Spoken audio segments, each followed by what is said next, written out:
This is pretty straightforward.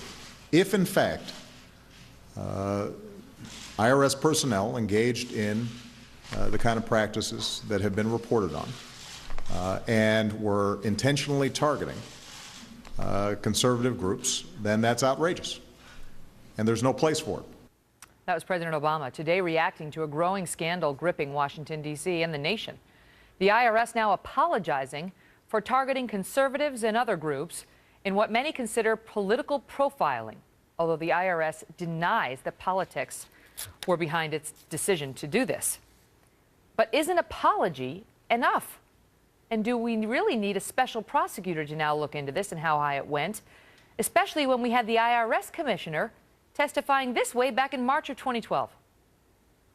Can you give us assurances that the IRS is not targeting particular groups based on political leanings? First, let me start by saying yes, I can give you assurances.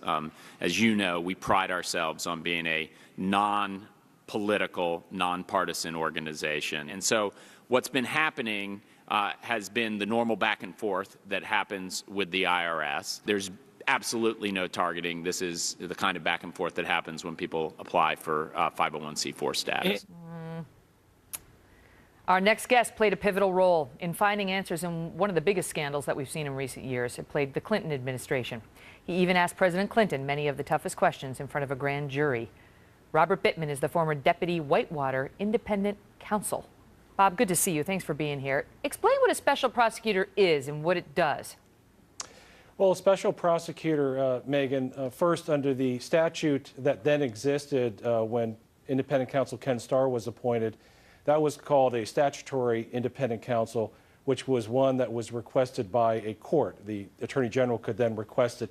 But typically, that person would be appointed by a three-judge panel and then assigned to the case with some jurisdictional outlines which were made by the then Attorney General. So you're looking for somebody from the outside who's going to do a thorough, independent investigation and not somebody who answers to someone who's beholden to the very people being investigated or their boss or so on. Let's start with the IRS. Is that potentially appropriate here? Oh, absolutely. I mean, the whole point of any entity conducting an investigation is to ensure that it is done in a credible manner. And if you're investigating something that appears sort of on its face to be per se political, the handpicked political Attorney General of the President probably shouldn't be involved in that.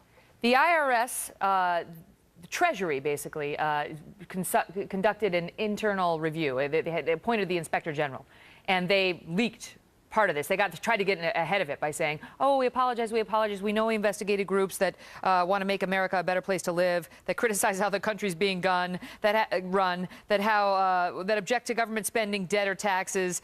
We admit we investigated all those people, but, or those those charitable groups. But they say the report that's going to come out supports our view that the missteps were not politically motivated and they were limited to lower-level workers. How can we trust them on that? How can we even trust the IG on that? Well, I don't think we should. First, the President Obama's own scenario there where if people did this, they targeted conservative groups with the specific intention of targeting them for their beliefs or their ideas, he said is outrageous. I would add to that it's likely criminal. Post-Nixon, there was a specific statute enacted that prohibited this very conduct. How about on Benghazi? Do we need a special prosecutor there? Well, Benghazi, you have apparently, the administration itself has walked back from the statements that Ambassador Rice made on the 5 talk shows. Now, she was not under oath. She was not making those statements to investigators. So is that really going to be criminal? It's certainly political. It's possible perhaps it could move into the political realm if some of the whistleblowers were were influenced to hold back their stories, or others misled Congress because there was some hearings on the Benghazi matter. And I think the truth has yet to fully come out. The process is apparently working on Capitol Hill right now with some hearings, and more of the truth truth rather, is dripping out every day. So maybe on Benghazi, that select committee might get more done, where we do more fact gathering, and on the IRS, where we have a lot of facts and they don't look good, we go more special prosecutor route. Give you the quick final word, Bob. You can do, Megyn, both at the same time.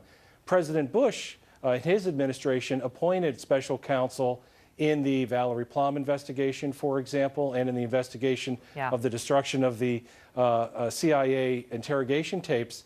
But the Congress moved forward with this, with its investigation simultaneously. That's right. So you can do both at the same time. That resulted in Scooter Libby going to jail. That's Bob, right. thanks for being here. Wow, do we have